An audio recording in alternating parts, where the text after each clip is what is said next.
হারমিওন দরজা খুলে ভয় পেয়ে গেল। এটা তো প্রাসাদেরই একজন খাদেমা।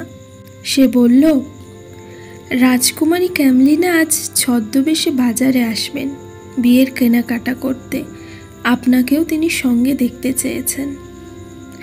কথাটা শুনতে পেয়ে সোকজিন উঠে এলো। কে আসবে? রাজকুমারী ক্যামলিনা মানে? হারমিওন পড়েছে মহা বিপদে। এই সময় তার কি করা উচিত? দাদাকে কি সব বলে দেবে? সে কিছুই বুঝতে পারছে না। সে খাদেমাকে বলল, ঠিক আছে, ওনাকে বলো আমি ঠিক সময় পৌঁছে যাব। সে চলে গেলে হারমিওন কোনো উপায় না পেয়ে দাদাকে সবটা বলে দেয়। তিনি বললেন, তার মানে ডিটেকটিভ ভি আসলে রাজকুমার টেইহং। আমি ঠিকই অনুমান করেছিলাম। তারপর তিনি গভীর চিন্তার মধ্যে ডুবে গেলেন। দাদা, হুম?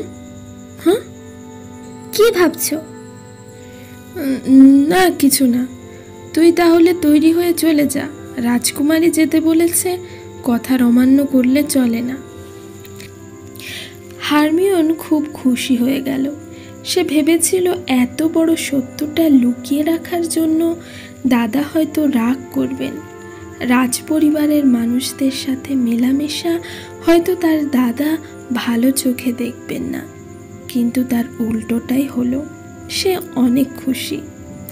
রাজকুমারের অনুভূতির কথা জানলে তার দাদা নিশ্চয়ই খুশিই হবেন।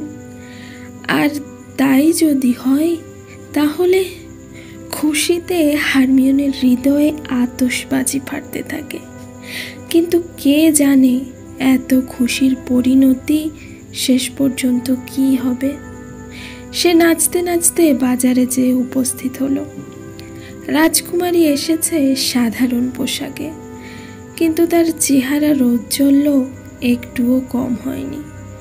জিমিন যদি তাকে একবার এই সাধারণ বেশে দেখত, তাহলে তার ক্যামলিনের প্রেমে সে আজ দ্বিতীয়বারের মতো আছাড় খেয়ে পড়ত।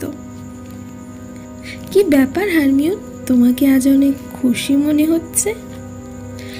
আপনার সাথে আবার দেখা করে আমার অনেক খুশি লাগছে, কিন্তু আপনাকেও ছদ্মবেশ ধরে আসার কি প্রয়োজন? আমার জীবনের সবচেয়ে বড় স্বপ্ন কি জানো? কি? একজন সাধারণ মানুষ হয়ে বাঁচা, যা খুশি তাই করতে পারা। জানো, আমি প্রায় প্রাসাদ থেকে পালিয়ে এখানে ওখানে ঘুরতে চলে যাই। কেউ চিনতেই পারে না।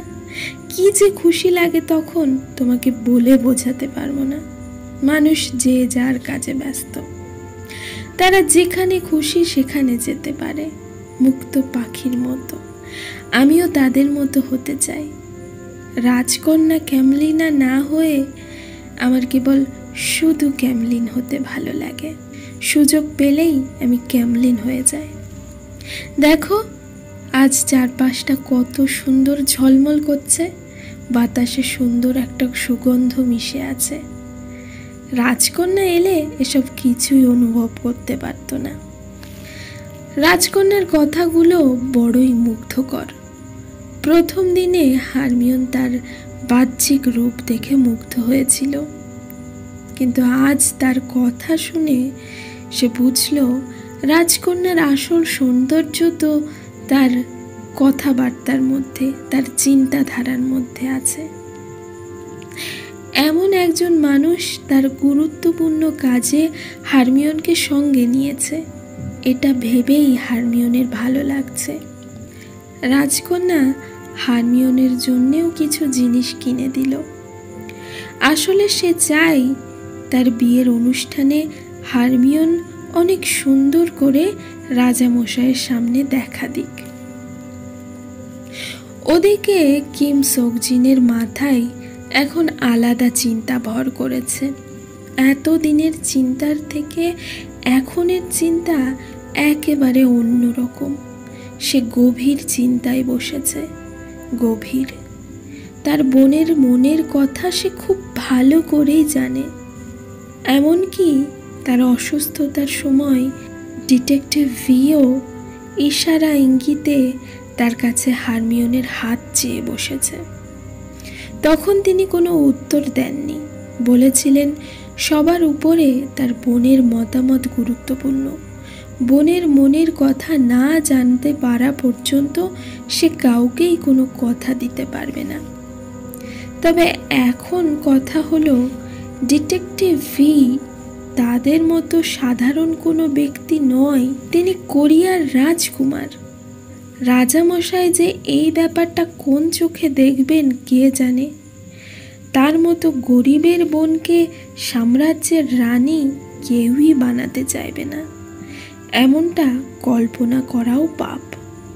মানুষ শুনলে কি বলবে, ছি ছি, বামন হয়ে চাঁদের গায়ে হাত বাড়ানো। রাজামশাই যদি না করে দেয় তাহলে তার এবং তার বোনের জন্য এটা অনেক অপমানজনক ঘটনা হবে। তবে রাজকুমার যে তার বোনকে প্রচণ্ড পরিমাণে ভালোবাসে, এ ব্যাপারে তার কোনো সন্দেহ নেই। না, কোনো মতেই আর এই সম্পর্কটা বাড়তে দেওয়া চলবে না। এইসব কথা ভাবতে ভাবতে তিনি হাঁটছিলেন। এত চিন্তা নিয়ে ঘরে বসে থাকতে অস্বস্তি লাগছিল। বদ্ধ ঘরে থেকে সঠিক সিদ্ধান্ত নেওয়া মুশকিলের। তাই একটু হাঁটতে বেরিয়েছিলেন তিনি। এবারের বসন্তের দিনগুলো এক এক দিন এক এক রকম অভিজ্ঞতার মধ্যে দিয়ে কাটছে তার। সোকজিন মানুষটা এত বেশি সুদর্শন, সুযোগ পেলেই মানুষজন লুকিয়ে চুরিয়ে শুধু তাকেই দেখে। এতে করে একটা সুবিধা হয়েছে, আদালতে এসে বেশিরভাগ মানুষ সবার আগে তার কাছেই আসে। সুদর্শনের পাশাপাশি তার বুদ্ধিমত্তা মানুষকে আরও বেশি মুগ্ধ করে। এইটুকু সময়ের মধ্যে তার সারা শরীর ঘেমে উঠেছে। সূর্যের তেজটা তার উপরেই যেন বেশি প্রভাব ফেলেছে। এরই মধ্যে তার ফর্সা চামড়া রোদে লাল হয়ে উঠেছে। হাঁটতে হাঁটতে তিনি হান নদীর কাছাকাছি চলে এসেছিলেন। তাই নদীর পাড়ে একটা গাছতলায় বসলেন। এ সময় গাছে পাতার চিহ্ন নেই, ডাল ভরা সাদা গোলাপি চেরি ফুল ফুটে রয়েছে। দূরে নদীতে একটা নৌকা ভাসছে। সোকজিন সেদিকেই তাকিয়ে 7-5 ভাবছিল। নৌকাটা এদিকেই আসছে। কিছুক্ষণের মধ্যে নৌকা পাড়ে এসে থামল। নৌকার মাঝি চিৎকার করে বলল, কি গো, পৌঁছে গেছি, নাও এবার নামো। নৌকার ভিতর থেকে মিন ইয়ুঙ্গি চোখ ডলতে ডলতে বেরিয়ে এলো। বোধহয় এতক্ষণ সে ঘুমাচ্ছিল।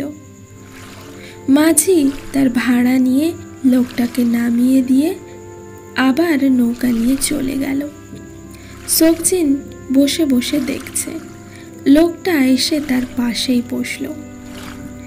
কি ব্যাপার, এত চিন্তা কিসের? অকারণে এত চিন্তা করে কোনো লাভ নেই। জিনের উদ্দেশ্যে কথাগুলো বলল লোকটা। মানে, আমাকে বলছো? তুমি ছাড়া এখানে আর কেউ আছে কি? বলি, চিন্তা বাদ দিয়ে ভাগ্যের উপর ছেড়ে দাও। তুমি জানো না আমি ঠিক কতটা চিন্তায় আছি। বুঝতে পারছি না কি করব। দায়িত্ব অনেক কঠিন জিনিস। ওসব কথা ছাড়ো তো, চলো তোমাকে একটা গান শোনাই। ইয়ুঙ্গি তখন তার লেখা অ্যামিগডালা নামের একটি গান শোনায়। এই গানটার মধ্যে তার জীবনের সমস্ত স্ট্রাগলের কথা আছে। তার জীবনের সমস্ত ব্যর্থতার মোড়ে মোড়ে চমৎকারভাবে ঘুরে দাঁড়ানোর কথা আছে। তার কঠোর পরিশ্রম, তার দুঃখ বেদনা, কতবার যে সে নিজেকে শেষ করে দিতে চেয়েছিল, সে সব কিছু এই গানের মধ্যে সে ব্যক্ত করেছে, সুরে সুরে, ছন্দে ছন্দে। সোকজিন ব্যথাতুর হৃদয় নিয়ে বলল, আহা, লোকটা কতই না কষ্ট করেছে জীবনে। এটা অগস্ট ডি এর গান না? আহা, বড়ই মায়া ভরে গিয়েছ তুমি। আচ্ছা, তোমার নাম কি? লোকটা উঠে দাঁড়িয়ে বলল, নাম দিয়ে কি? সে তো তুমি বিশ্বাসই করবে না। বিশ্বাস না করার কি আছে? উঠলে কেন? বসো, আরো কিছুক্ষণ গল্প করি, তোমার সাথে কথা বলতে ভালো লাগছে। আবার দেখা হবে বন্ধু, আজ আসি। লোকটা পেছন ঘুরে দাঁড়ায়। নামটা তো বলে যাও। আমার নাম অগস্ট ডি। সোকজিনের কানে নামটা বাজতে থাকে, অগস্ট ডি। সে অগস্ট ডি এর পথের পানে চেয়ে থাকে। অগস্ট ডি হাঁটতে হাঁটতে দূরে মিলিয়ে যেতে থাকে। কে জানে লোকটা এখন কোথায় যাচ্ছে।